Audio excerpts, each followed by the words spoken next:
नमस्कार, मैं महिमा आज आपको सुनाने जा रही हूँ मालती जोशी की लिखी हुई कहानी बहुरी अकेला। दोस्तों, इस कहानी में स्त्री के त्याग, बलिदान, अपमान, उसकी विवशताओं का बहुत ही सटीक वर्णन किया गया है। कहानी को सुनकर हम भी कहीं न कहीं इस कहानी से खुद को जुड़ा हुआ महसूस करेंगे। तो आइए कहानी को सुनते हैं। स्टाफ रूम में गर्मा गर्म बहस चल रही थी। मुझे देखकर क्षण भर को सन्नाटा खिंच गया। मुझे लगा कि कहीं बहस का मुद्दा मैं ही तो नहीं हूं। तभी मिसेज झा ने कहा, लो आ गई मिसेस मार्टी, इन्हें भेज दो, बहुत काबिल आइटम है, कैसी भी सिचुएशन हो ब्रेवली हैंडल करती हैं। मिसेज सक्सेना मुंह बनाकर बोली, वे दिन गए मिसेज झा, अब तो ये मिस प्रिविलेज्ड हैं, इन्हें कोई हाथ भी नहीं लगा सकता। क्या हुआ भाई, सुबह सुबह मुझ पर इतनी कृपा दृष्टि क्यों हो रही है? मैंने आखिर पूछ ही लिया। अरे, हम गरीब क्या कृपा दृष्टि करेंगे? कृपा दृष्टि तो आप पर मैम की है, इसीलिए तो आपको कोई असाइनमेंट नहीं दिया जा सकता, खासकर संडेज को। मिसेज सक्सेना कुटिलता से आंखें नचाकर बोली, कुछ पता भी तो चले कि माजरा क्या है। मैंने कुर्सी खींचते हुए कहा। उत्तर में सबने एक साथ बोलना शुरू किया। बड़ी देर बाद मेरी समझ में जो आया उसका सार यह था कि शुक्रवार को एमए फाइनल की लड़कियां अजंता एलोरा जा रही हैं, पर इंचार्ज मिसेस गुप्ता के ससुर जो आज अचानक कूच कर गए, अब सवाल यह है कि उनके स्थान पर किसे भेजा जाए। सबकी अपनी परेशानियां थीं। मिसेस सक्सेना की बिटिया वायरल में पड़ी थी। रविवार को किरण के देवर की सगाई थी। मिसेस कृपाल की सास के पैर में प्लास्टर बंधा हुआ था। खंडेलवाल के पूरे दिन चल रहे थे। दास गुप्ता के दोनों बच्चों के सोमवार से टर्मिनल शुरू हो रहे थे और बिसारिया पहले से छुट्टी पर थीं। स्टाफ में 2-3 अति बुजुर्ग सदस्य थीं जिन्हें इस मिशन पर भेजना बेकार था। एकाएक मुझे याद आया, विभा तो जा रही है ना, या उसके यहाँ भी कोई प्रॉब्लम है? विभा तो जा रही है, पर वह तो खुद ही बच्ची है, लड़कियों को क्या संभालेगी? कोई जिम्मेदार व्यक्ति भी तो साथ होना चाहिए। और तुम्हें कोई हाथ नहीं लगा सकता। मैडम की चहेती जो हो, उनकी सख्त हिदायत है कि अंजू शर्मा को छुट्टी के दिन कोई काम न सौंपा जाए। देर से शादी करने का यही तो फायदा है, सबकी सिंपैथी मिल जाती है। मैं चकित सी देखती रह गई। ये सबकी सब मेरी कुलीग्स थीं। सालों से हम साथ काम कर रहे थे। हमेशा कैसी शहद घुली बातें करती हैं। आज पता चला कि सबके मन में कितना जहर भरा हुआ है। उन सबके पास व्यस्तताओं की एक लंबी लिस्ट थी। एक मैं ही फालतू नजर आ रही थी, पर उनके शब्दों में प्रिविलेज्ड थी, इसलिए सबकी जबान पर जैसे कांटे उगाए थे। भला हो मिसेज देशपांडे का, मेरा पक्ष लेते हुए बोली, अभी तक तो यही बेचारी सारी बेकार ढो रही थी, अब इसके साथ मैडम थोड़ी सिंपैथेटिक हो गई हैं तो तुम लोगों का जलन हो रही है। अरे, यह तो सोचो कि इतनी देर से उसने शादी की है, पति भी साथ नहीं रहते, एक छुट्टी के दिन ही मेल मुलाकात हो पाती है, वह भी तुम लोगों से देखी नहीं जाती। उनकी बुजुर्गियत का ख्याल करके सब चुप हो गईं, पर सबके चेहरे पर यह भाव था कि इसने देर से शादी की है तो उसका खामियाजा हम क्यों भुगतें। मिसेस सक्सेना से तो आखिर रहा नहीं गया। बोली, आंटी अब साल भर तो हो गया, इतना तो कोई नई नवेली बहू को भी नहीं सहेजता। मेरा तो जैसे खून खौल गया। आप लोग यही चाहती हैं ना कि इस बार मैं लड़कियों के साथ चली जाऊं, तो चली जाऊंगी, उसके लिए इतने तानों उलाहनों की क्या जरूरत है? और मिस्टर हबी, उनका क्या होगा? उसकी चिंता आपको क्यों हो रही है? That is my problem. उसी तैश में मैं मैडम के कमरे में चली गई और कह दिया कि मिसेस गुप्ता के ना आने से कोई परेशानी नहीं हो रही है, मैं तैयार हूं। वे कुछ देर तक मुझे देखती रहीं, फिर बोली, it is very supporting of you. दरअसल मैं तुम्हें बुलाने को सोच ही रही थी। अकेली विभा पर तो भरोसा नहीं किया जा सकता ना। तो आप इतना संकोच क्यों करती हैं ma'am? You are the boss, आप जिसे कहेंगी उसे जाना ही पड़ेगा। आप नहीं जानती, आपके इस सौजन्य का लोग कितना गलत अर्थ निकालते हैं। आई डोंट केयर, मैं तो सिर्फ शर्मा जी के बारे में सोच रही थी। मैं 4-5 बार उन्हें बतला चुकी हूँ कि वे मिस्टर कश्यप हैं, शर्मा नहीं, पर उन्हें याद ही नहीं रहता। अब तो मैंने टोकना भी छोड़ दिया है, इसलिए उनके सुर में सुर मिलाकर कहा, आप शर्मा जी की चिंता न करें, मैं उन्हें फोन कर दूंगी। वे भी सरकारी नौकर हैं, ड्यूटी का मतलब समझते हैं। Okay, and good luck to you. घर लौटते समय बहुत हल्का महसूस कर रही थी। अच्छा लगा कि मेरे प्रस्ताव के बाद मैडम के चेहरे पर राहत के भाव उभरे थे, पर ईमानदारी की बात यह थी कि उनसे भी ज्यादा राहत का एहसास मुझे हो रहा था।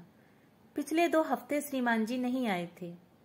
आखिरी बार जिस मूड में यहां से गए थे, लगता था इस बार भी नहीं आएंगे। 2 रविवार लगातार मैं इस स्नेही पड़ोसियों की प्यार भरी पूछताछ से तंग आ गई थी। इस हफ्ते फिर वही सब दोहराना संकट लग रहा था।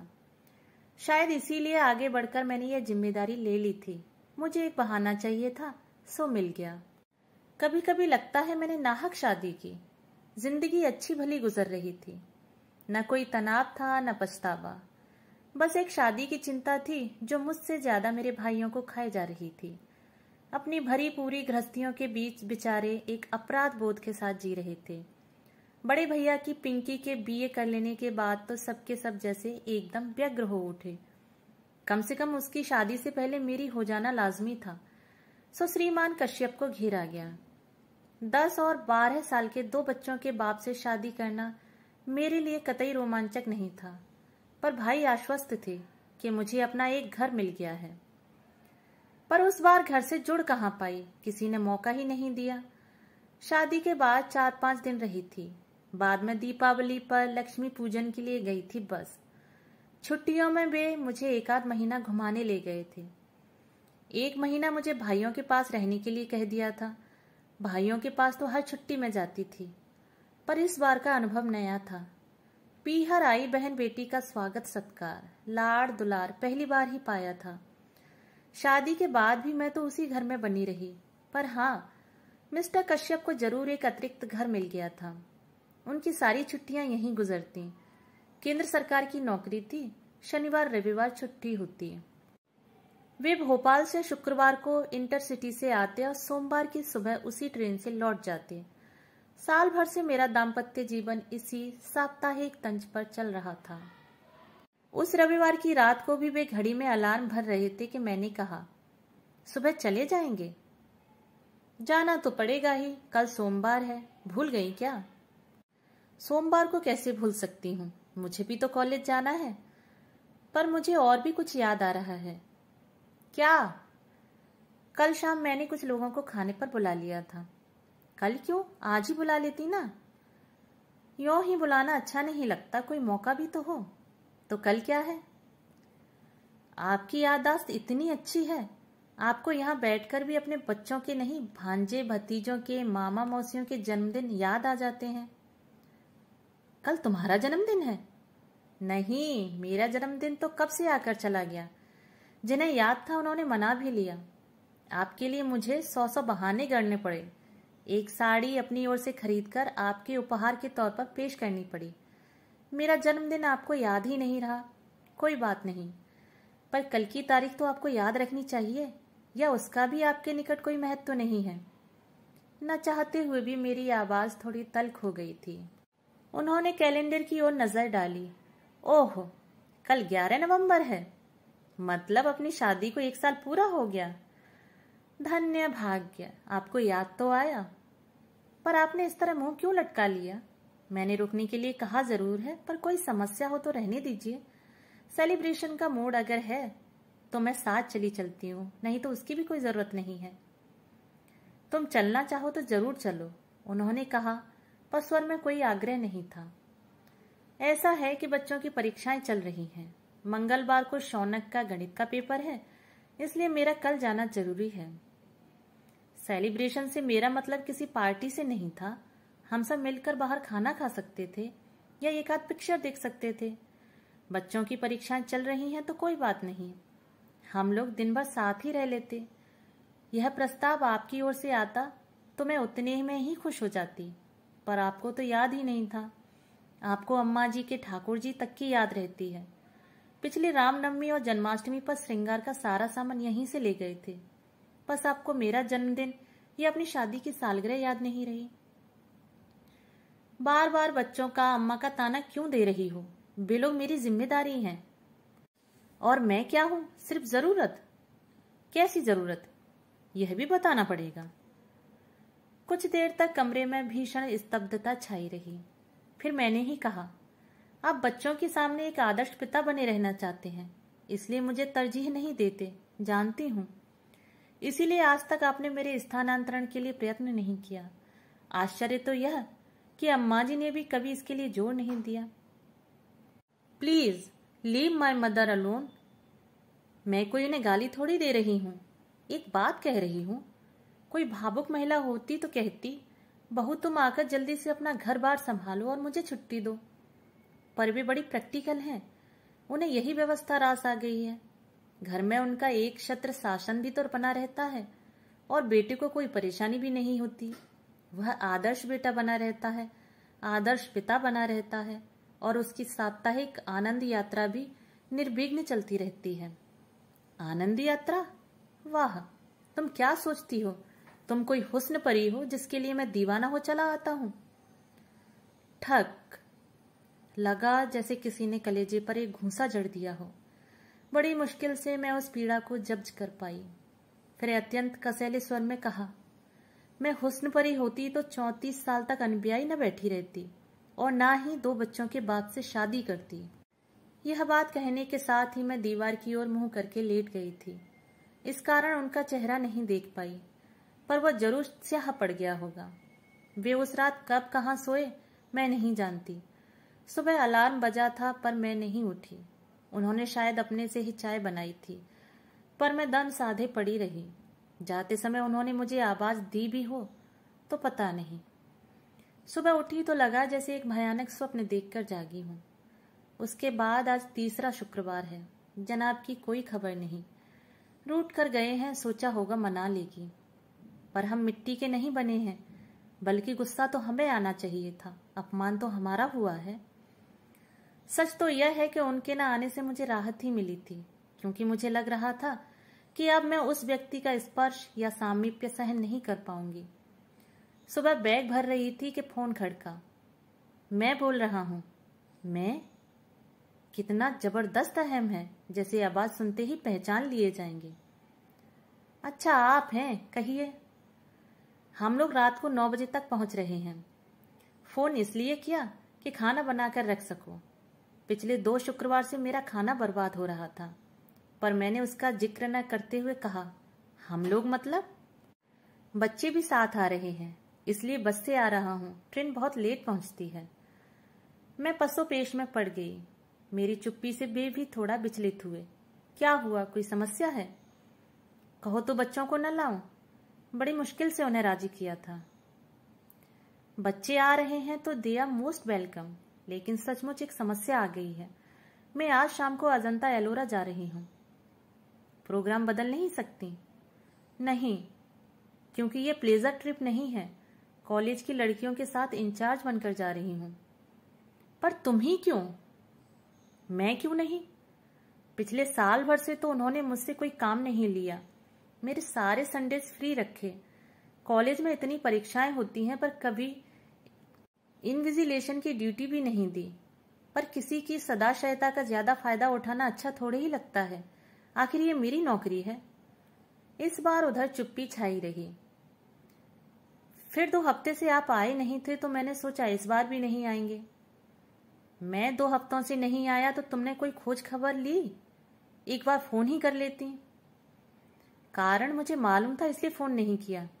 मैं बीमार भी तो हो सकता था। बीमार होते तो फोन करते। आप तो नाराज थे।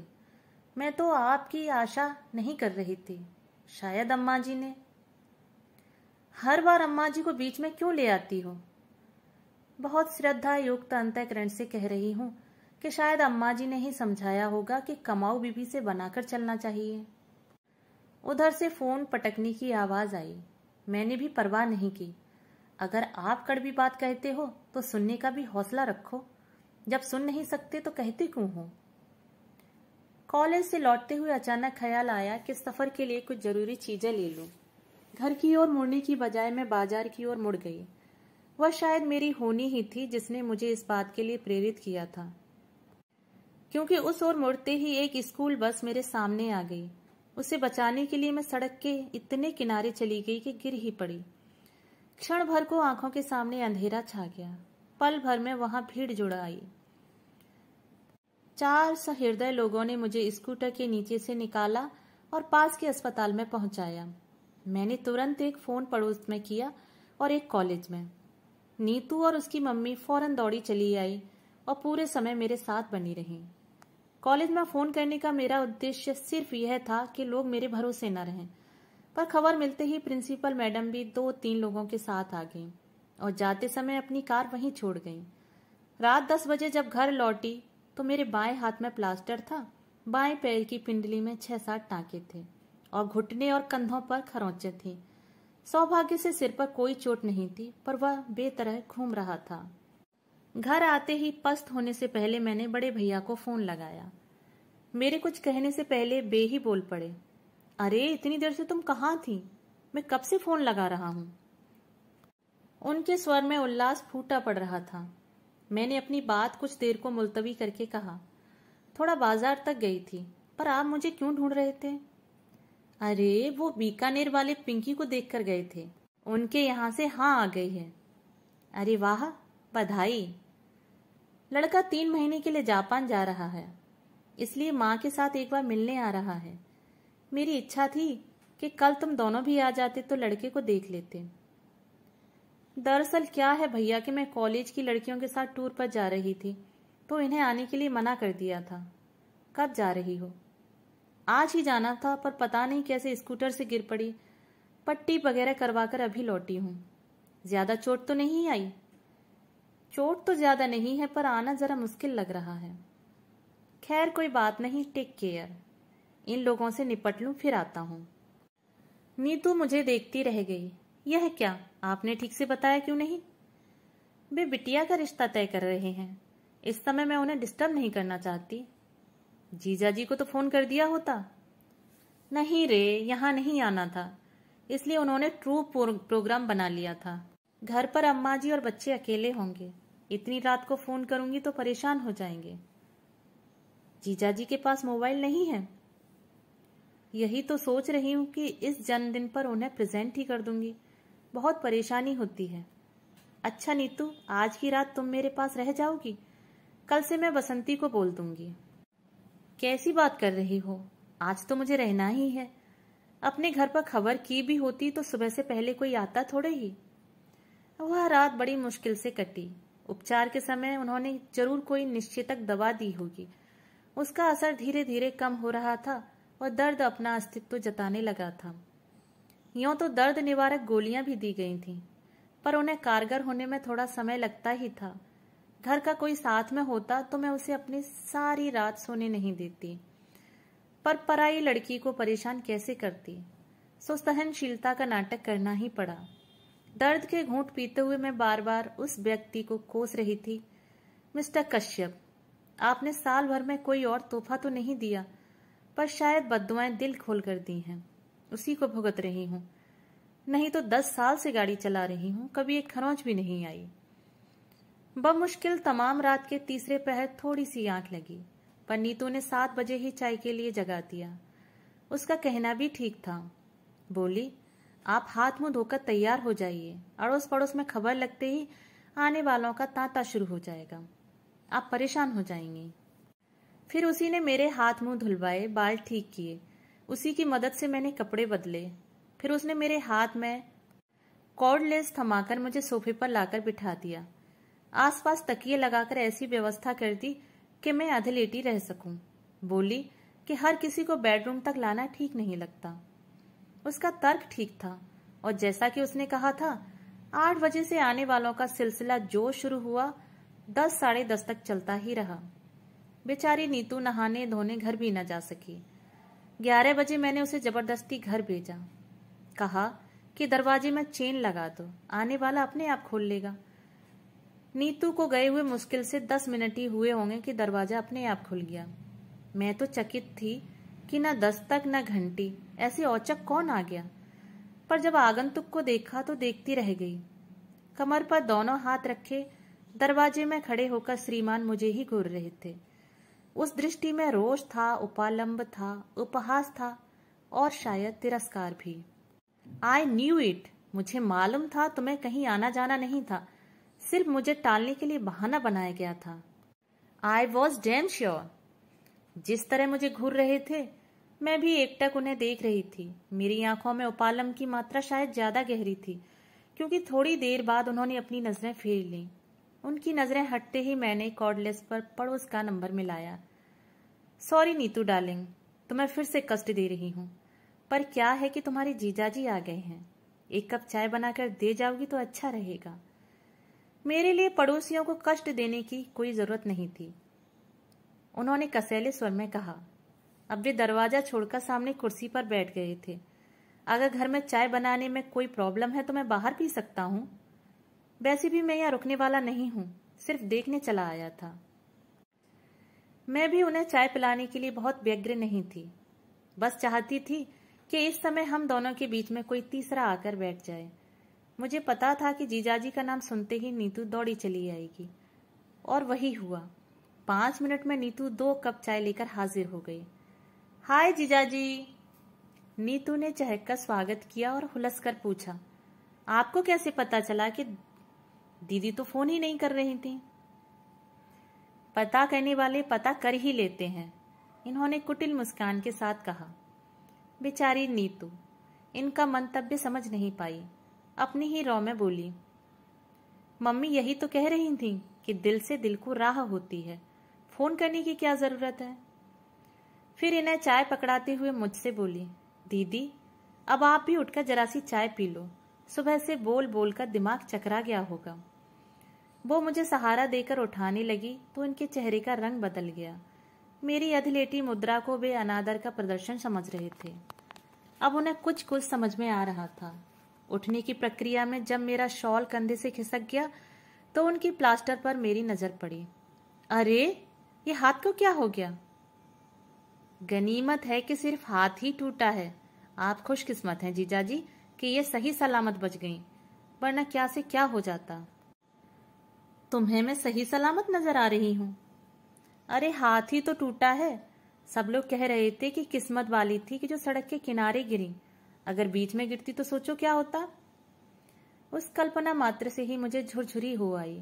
मैंने नीतू से कहा, थोड़ी हेल्प कर दोगी तो भीतर जाकर थोड़ा लेट लूंगी। हाँ अब आप बिल्कुल आराम करो, कोई आएगा तो जीजाजी निपट लेंगे। बिस्तर पर लेटते हुए मैंने कहा, बसंती को 2 दिन की छुट्टी देती थी, अगर किसी के हाथ खबर भिजवा दोगी तो वो आ जाएगी, 2 रोटी ही डाल जाएगी। बसंती को मैं खबर कर दूंगी, पर आप रोटी की इतनी चिंता क्यों कर रही हैं? हम लोग क्या इतना भी नहीं कर सकते? तुम ही लोग तो कर रहे हो, पड़ोसी और होते किस लिए हैं? नीतू जब चली गई तो ये कमरे में आकर बोले, इतना सब हो गया तो क्या मुझे फोन भी नहीं कर सकती थी? मैंने एक क्षण उनकी ओर देखा और कहा, फोन कर भी देती तो क्या आप विश्वास कर लेते या इसे भी एक बहाना समझते? वे चुप हो गए। फिर बड़ी देर तक एक मौन हम दोनों के बीच पसरा रहा। फिर कुछ देर बाद फोन बजा।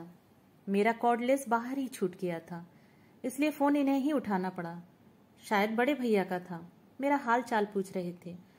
जब तक उन्हें सावधान करती वे सब ब्यौरा दे चुके थे। फिर तो मेरी पेशी होनी ही थी। ये क्या कर बैठी तुम? और रात को मुझे बताया क्यों नहीं? मैं उसी समय चला आता। मुझे मालूम था इसीलिए नहीं बताया। आप आ भी जाते तो सुबह फिर मेहमानों के लिए भागना पड़ता। अब आपकी उम्र इतनी भागदौड़ करने की तो नहीं है। वैसे चिंता की कोई बात नहीं है, पड़ोसी बहुत अच्छे हैं और अब तो ये भी आ गए हैं। हाँ, अभी फोन पर इनकी आवाज सुनकर थोड़ा संतोष हुआ। अच्छा तो हम लोग सुबह आते हैं, टेक केयर। भैया के फोन के बाद फिर से सन्नाटा छा गया। ये पेपर पढ़ते रहे, मैं सोने की कोशिश करती रही। नीतू दोनों की थालियां लेकर आई, तभी यह नीरवता भंग हुई। नीतू बोली, मम्मी तो कह रही थी जमाई जी को यहीं बुला लो, ठीक से खा लेंगे, पर मैंने कह दिया कि दीदी अकेली बोर हो जाएंगी। वो अच्छी हो जाए फिर दोनों को एक साथ बुलाकर खूब खातिरदारी कर लेना। एक बात और, जाते हुए मैं बाहर से ताला डालकर जा रही हूं, नहीं तो मोहल्ले वाले आंटी लोग तंग करने आ जाएंगे। रात भर की जागी हो, थोड़ा आराम कर लो। खोलोगी कब? 4 बजे चाय लेकर आऊंगी ना। और सचमुच वह हमें ताले में बंद करके चली गई। वह जब तक रहती है पटर पटर करती रहती है। घर भरा भरा लगता है। उसके जाते ही एक निचाट सूनेपन ने घेर लिया। उस असहज नितांत अकेलेपन से निजात पाने के लिए मैंने कहा, आप तो आज ही आने वाले थे ना, तो दिन में निकल जाते। रात में ठंड से परेशान हो जाएंगे। वे एक क्षण मुझे घूरते रहे, फिर बोले, मुझे क्या इतना गया गुजरा समझ लिया है कि तुम्हें इस हाल में छोड़कर चला जाऊंगा? एक तरह से बात यहीं पर एक अच्छे बिंदु पर समाप्त हो जानी थी, पर मेरे मन में तो प्रतिशोध की आग धधक रही थी। वह हुस्न परी वाला डायलॉग मेरे कलेजे में कील की तरह गड़ा हुआ था। उसी ने मुझे चुप नहीं बैठने दिया। मैंने बड़े नाटकीय अंदाज में कहा, मेरी ऐसी हालत है तभी तो कह रही हूं, रुककर क्या करेंगे? वे अबाक होकर मुझे देखते रह गए। What do you mean? कुछ नहीं। एक पुरानी बात याद आ गई। एक बार आए थे और मैं संकोच के मारे में क्षण भर को चुप रह गई। उस दिन आप कितना नाराज हुए थे। कहा था कि फोन तो कर देती। बेकार में 250 रुपए को चूना लग गया। उनका चेहरा फक पड़ गया। डूबती सी आवाज में बोले, उस बात को अब तक गांठ बांध बैठी हो? यही क्यों, और भी बहुत सी हैं। सारी गांठें खोलने बैठूंगी तो सुबह से शाम हो जाएगी। तुम तो ऐसे कह रही हो जैसे मैं तुम पर बहुत अत्याचार करता हूं। प्रचलित मायने में जिसे अत्याचार कहते हैं वह तो आप कर नहीं सकते थे, क्योंकि मैं उतनी बेचारी नहीं हूं। आपका तरीका बड़ा सोफेस्टिकेटेड है और अप्रोच बहुत ही प्रैक्टिकल। बहुत आसानी से आप सामने वाले की भावनाओं को अनदेखा कर देते हैं। मसलन अब कहां से शुरू करूं? चलिए शुरू करते हैं। याद है जब शादी के बाद पहली बार हम लोग इस घर में आए थे? मेरी सहेलियों ने घर को बहुत कलात्मक ढंग से सजाया था। हमारा स्वागत भी बहुत शानदार हुआ था। हार, फूल, संगीत, उपहार, मिठाई, और लोग इतने के पैर रखने को जगह नहीं थी। उसके बाद जब हम अकेले हुए तो आपका प्रश्न था, फ्लैट तो बहुत सुंदर है, कितने का पड़ा? क्या मुझे यह पूछने का हक नहीं था? जरूर था, पर आपकी टाइमिंग गलत हो गई। उस निभृत एकांत की अवहेलना कर आप इंदौर और भोपाल की कीमतों की तुलना करते रहे। बातों बातों में आपने यह भी पूछ लिया कि मैंने लोन बैंक से उठाया था या जीपीएफ से लिया था, और यह भी कि किस्तें पट गई हैं या अभी बाकी हैं। मेरे ख्याल से मुझे यह भी पूछने का हक नहीं था। हक 100% है, पर यह विषय उस दिन के लिए नहीं था। मुझे मालूम है मेरी शादी में मेरी नौकरी, मेरा वेतन, मेरा फ्लैट प्लस पॉइंट्स थे, पर वे ही अहम मुद्दा होकर रह जाएंगे और मैं गौड़ हो जाऊंगी, यह नहीं सोचा था। अगली बार आप जब आए तो आपने नॉमिनेशन के बारे में पूछा था। मैंने दोनों भाइयों के बेटों को फ्लैट और जीपीएफ के लिए नॉमिनेट किया था। आपने कहा कि अगर नामांकन बदलना है तो फुर्ती करनी होगी, नहीं तो बाद में बहुत परेशानी होती है। इसमें गलत क्या था? सरकारी दफ्तर में काम करता हूँ, रोज देखता हूँ कि लोग बाद में किस तरह परेशान होते हैं। मैं भी जानती हूँ, पर महीने भर पहले ब्याही औरत भविष्य के सपने देखती है।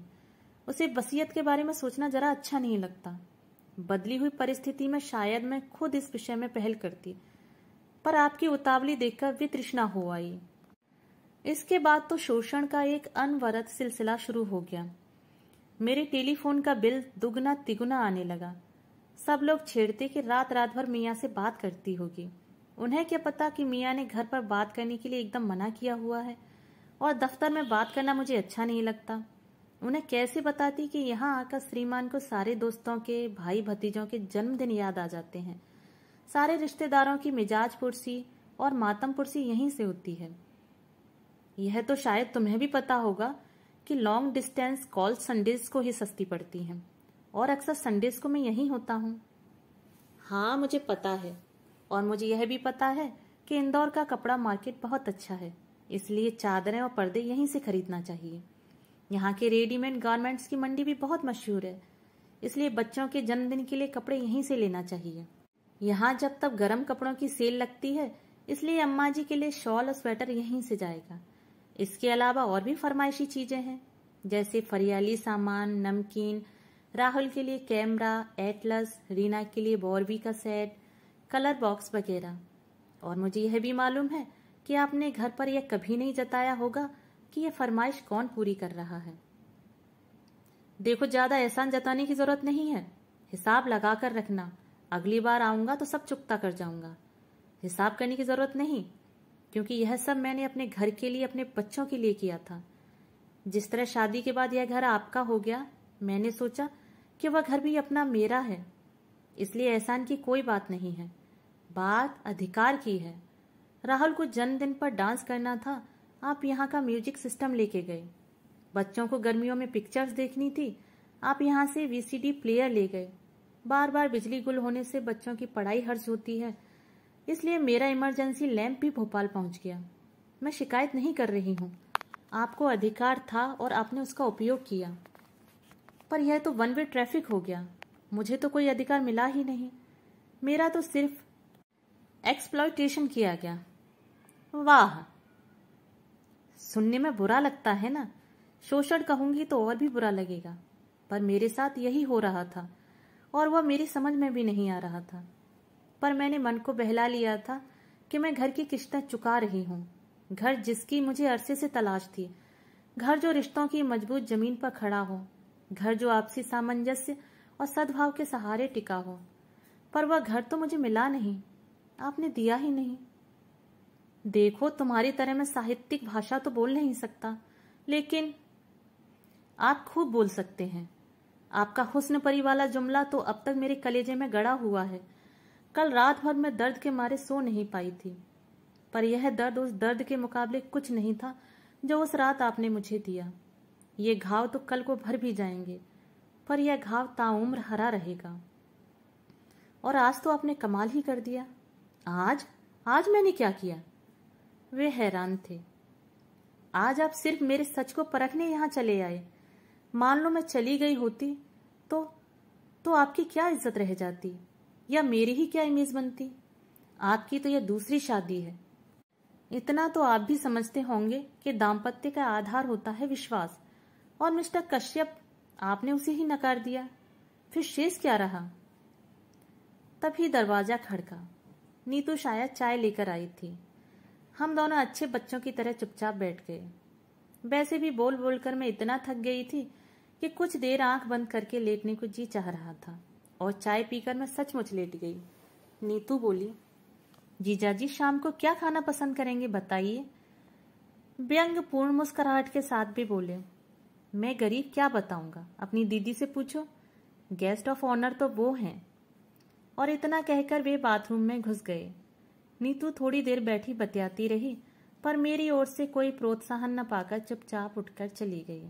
वे फ्रेश होकर आए और बालों में कंघी फेरते हुए बोले, अच्छा मैं निकल रहा हूं। मैंने प्रश्नार्थक नजरों से उनकी ओर देखा।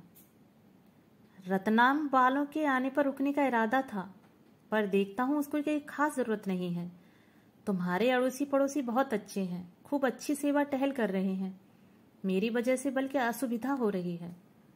और हाँ, तुम्हारी सारी चीजें अगली बार ले आऊंगा, अगर आया तो, वरना किसी के हाथ भिजवा दूंगा। मैंने उठने का उपक्रम किया तो बोले, लेटी रहो, मेरे लिए फॉर्मेलिटीज करने की जरूरत नहीं है, वैसे भी आदर मान बहुत हो चुका है। सी ऑफ करने के लिए ना सही, दरवाजा बंद करने के लिए तो उठना ही पड़ेगा। मैं लड़खड़ाते हुए उठ खड़ी हुई। लंगड़ाते हुए जब तक दरवाजे पर पहुंची, ये 2 मंजिल उतरकर बिल्डिंग के गेट तक पहुंच चुके थे।